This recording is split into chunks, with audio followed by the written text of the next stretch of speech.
I have a truth that nobody else knows. I'm the only one in the world who knows this truth. And the only truth that is my own. Just thinking about the way that people argue about who has the truth. I mean, who has the truth? It seems like in all the centuries that we've had to develop our technology and our ideas, we still haven't come to any real solid conclusions about what life is, what reality is. There's no consensus on anything. We can't agree. I'm sure there are groups within that agree with each other. I guess what I'm trying to say is that the most important thing in life is to remember that you are a very powerful being, only if you choose to be. That you have the capacity within yourself to make yourself either important or not important, depending on how you view.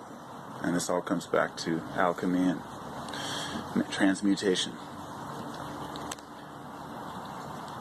There's a fine line to walk between seeing yourself as let's say, a good person, and seeing yourself as the shit. And I think we have enough of that. So it seems like people get caught up in their own paradigms and forget to allow others to think freely. People who say that, I'm trying to teach you the truth, or I'm trying to show you what's real or what's true, and this is what's real. And people get into these, people like David Icke, who get really deep into these archetypes and end up creating their own delusional realities. And people follow it and follow suit. And everybody has that freedom. And you can come down to free will and determinism. I think that that's one of the most useless arguments, is whether or not we have free will. And many would disagree, because that's a philosophical debate that's been ongoing for thousands of years. Is everything set in stone? Does everything really have a purpose or a meaning? Or is it all just fluke or chance? And the more I think about that, the more I realize how irrelevant it really is. Because only the individual has that truth that they can make it matter. For example, I kept seeing repeating patterns of numbers. 333s, 1111s, and it happened more and more frequently. So I had the choice. I could ignore it and say it's chance, or I could create something for it.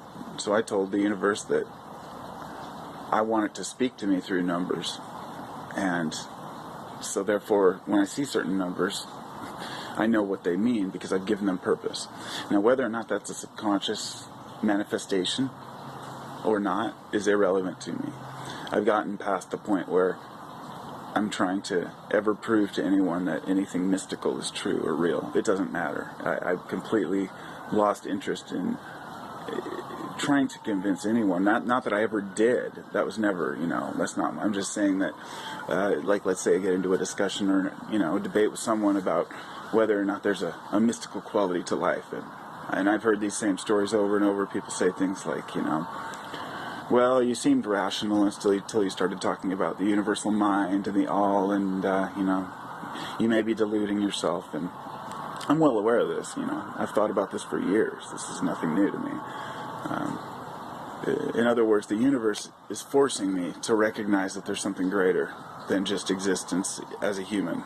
That there is something bigger than us, something greater. And that's as far as I go with it. I don't try to express it or prove it or put it in a box, and I sure as hell don't try to prove to anyone else that it's real.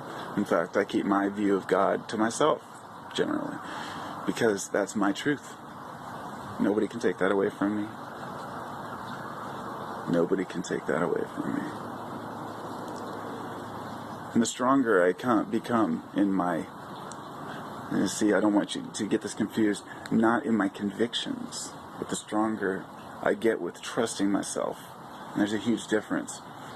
I trust my judgment, but I don't develop convictions that I'm forced to uphold, because they always fall short of completion. Every system of either belief or idealism that I've ever come across has shortcomings. Whether it's the person who's a pessimist who goes through life as a materialist, or the person who thinks that they can, that maybe life's more about just loving everyone unconditionally. I always find that there's a balance in the middle. I don't try to sugarcoat it, and I sure as hell don't try to put a label on it, because so far, all the people that I've heard who try to put a label on this truth fall so short and end up just looking foolish trying to do so.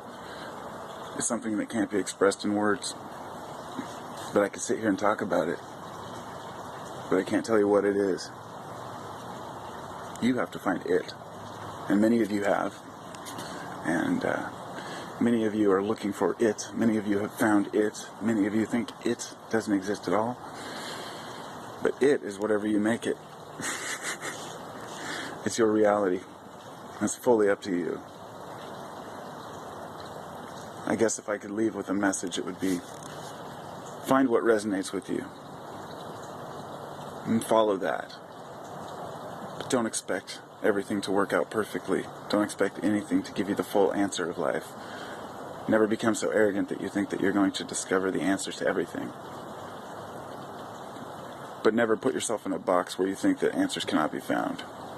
And never force yourself to think that you can only find those answers through either scientific means or through rationality, because some of the greatest things in life are irrational.